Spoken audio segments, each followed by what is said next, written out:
Okay, let's do this again. I'm going to try to do this again. All right, guys. So I want you to be open-minded about what I'm about to tell you. Be open-minded, open your heart, truly try to understand on a deeper perspective. When I'm going to put my vulnerable story on the line, a little bit of me, and in hopes that this flickers the wisdom in you and the strength in you to better yourself in some way, some sense. Someone is understanding this and maybe can reflect upon themselves, and it'll spike your wisdom and your strength within you and better you. This is both for men and women. Make it very clear. This is both for men and women. I want to actually go out on a limb here and say more women are probably experiencing this right now, but men do this too. I want to first give you my story. So basically, right after my separation and divorce, I know it was life-changing. I stayed 5 years of not touching, talking, or looking at a woman. Didn't want to have nothing to do with them. Just want to focus on my own self and my growth. Just focus on making me mentally, emotionally, financially more stable and better. So I focused on that for 5 years. I didn't put a time limit on it. I didn't know if it was 1 year, 2 years. It ended up being 5 years because I really wanted to make myself solid and reform myself. In order for me to be, to give the best version of myself to the person that may love me next, or I can love next. So it just so happened to be 5 years.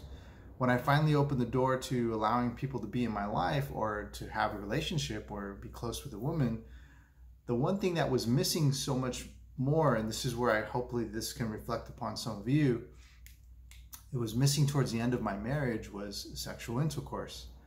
It was missing. I mean, we were going through a difficult time and eventually got a divorce. So that part was missing. There was a lot of things that were missing, but that was missing. And when I finally opened myself up to wanting to meet people and create a relationship and bond with other women was one thing I was, without saying too much, one thing that was first thing on the table was sex. I came into this new era. I was married for 20 years, so 20 years ago it was a different approach. And now this new generation, this new era was sex was the first thing on the table. And it came from all different avenues, from all different walks of life, and different women that preach about God or preach or entrepreneurs or powerful women in their industries, and multimillionaires I've dated, and very intellectual, well-to-do women, even that would speak highly of themselves, high-value women. The first thing on the table was sex with them, and that's what was there for me. That was available. So no matter how high value or how high they speak highly of themselves, what they say and what they do are two different things, and that was my experience. And I said to myself, after having a separation, having no family, being everything taken from, I felt like everything was taken from me, my entire everything around me, my neighbors, my friends, my family, my home, my job, my business. I had nothing. I was emotionless. I mean, I was left in the confines of four walls. I felt imprisoned and massive depression, and I was missing my daughter, the most importantly. That just weighed on me so much. And finally something struck. Finally I had feelings. Like, feelings were applied, but it was in the form of sexual activity. Finally, that was the first thing that was there on the table when trying to approach someone and creating type of relationship with somebody or interaction with somebody. The first thing on the table was sex. This was new to me because I wasn't used to it. Maybe I'm old school. I mean, the first thing you do is not sex and then go on a date and try to figure each other out. But that's what these women were doing. The first thing they would do is open up to sex to me. And then we would go on a date and figure each other out. And I didn't even know their last names. These are all very wealthy women and well-to-do women. And I was very good at it. Okay, I'm not going to try to boast to you. I know you guys are guys. But I felt as though this was the first thing that struck any emotion in me in years, because I was emotionless. So it was amazing. And I felt needed and desired. So let me be the best at this. So I pursued it, and that's when I realized this is where they call them F boys. I'm not going to say the full word because I know YouTube will, kind of block the video, and I don't want it that. But F boys, F boys, F-U-C-K boys, and I realized I was pursuing this, trying to be the best at this, and I was kind of becoming that a little bit, and it was toxic. Why was I pursuing this? Why was I pursuing? And you can use this in any area of your life, maybe weight training, maybe drugs or alcohol. You go deep in pursuing this, and you attach your emotions to this. Some people attach the way their feelings and their emotions towards drug and alcohol, or the day after, and you get your emotions so riled up. It's these toxic emotions because you remember living in this toxic emotional imbalance in your marriage, and it was a toxic lifestyle, that then now you can attach yourself to these toxic emotions that you feel after the day after drugs and alcohol, and it almost makes you feel almost at home again. It's almost a similar toxic emotions that you kind of can gravitate to, makes you feel close to. So that's why you kind of continue to revisit that area of your life. So this can be for anything. I'm just being vulnerable and telling you my situation. It was sex. I was attaching myself to too much sex. And once I started to realize that this was make me feel relevant and important, and it was the only thing that would attach to my emotions, I started to have more and more of it. And then I started to venture out and meet other women. I was having sex every day. I'm not joking. Every day. I would probably maybe not have sex, maybe once or twice a week. And then sometimes it was 2 times a day. And very occasionally it was 3 times a day, but it was a lot. It was a lot of sex. I almost could not keep up. And many times I was forced to. I felt like it was almost like emotionless. It became to the point where it was so much, it was meaningless. The feeling wasn't even there. And I in the beginning of this, I felt like important, like I was pursuing this. And then it became so much so that it was like, then it was mindless, meaningless, and emotionless. It went back to that. So I almost relapsed in the toxicity. What was missing, and here's where I want you to learn from this. What was missing was I was missing the love from my daughter. I was missing the love from my family, the love that I had in my family. And not to get it twisted, but here's where you can learn from this.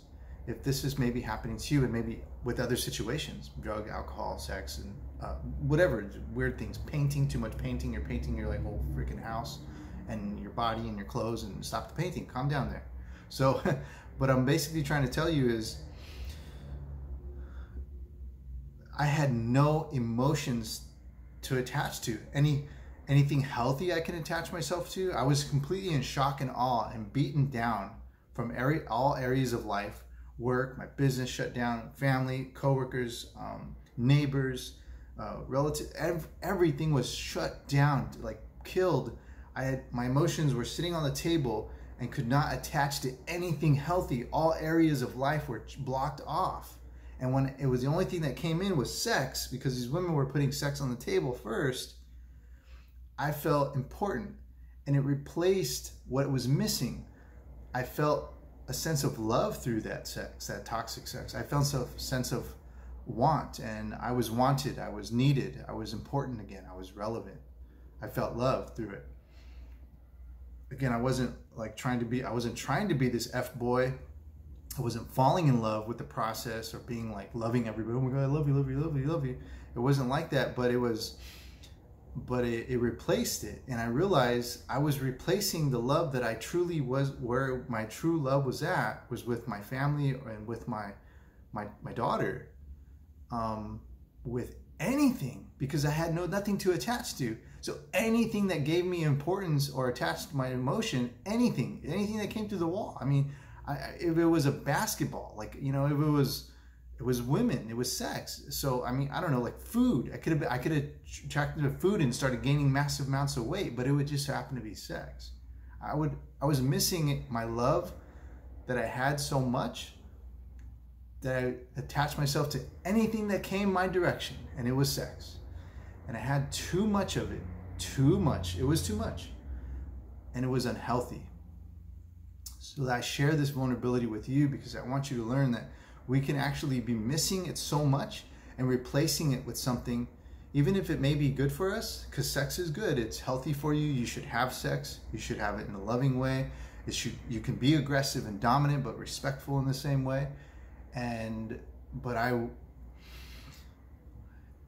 replaced the love that I truly was desiring and wanting, or I was missing, not desiring, I was missing, with something that was good for you, but I used it in a toxic way.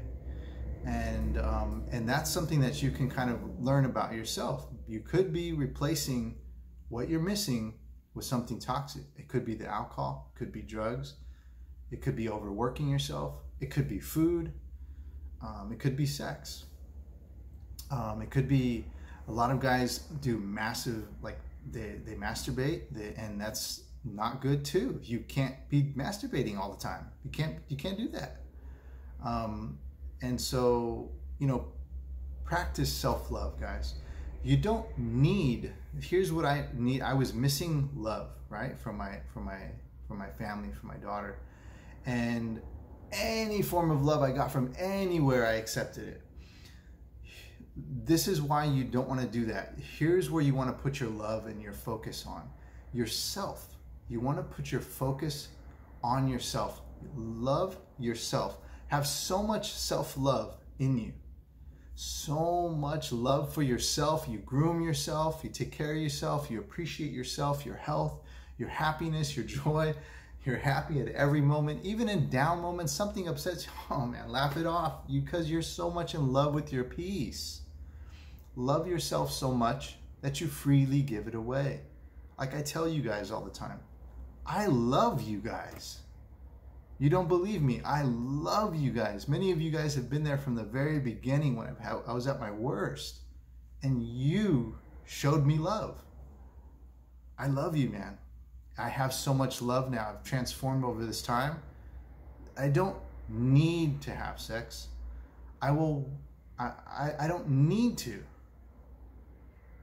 You know, I can appreciate it now, even more so, because it's not a need like a drug. I don't need to go to the gym. Well, that's maybe something different. You probably should be going to the gym all the time.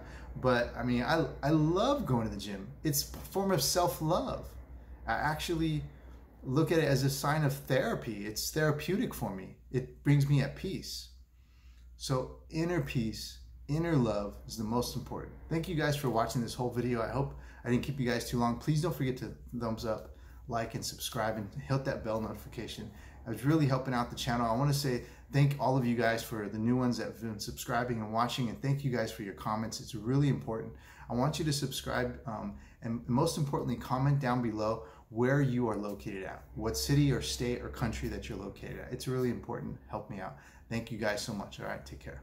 Happy Father's Day. I love you guys.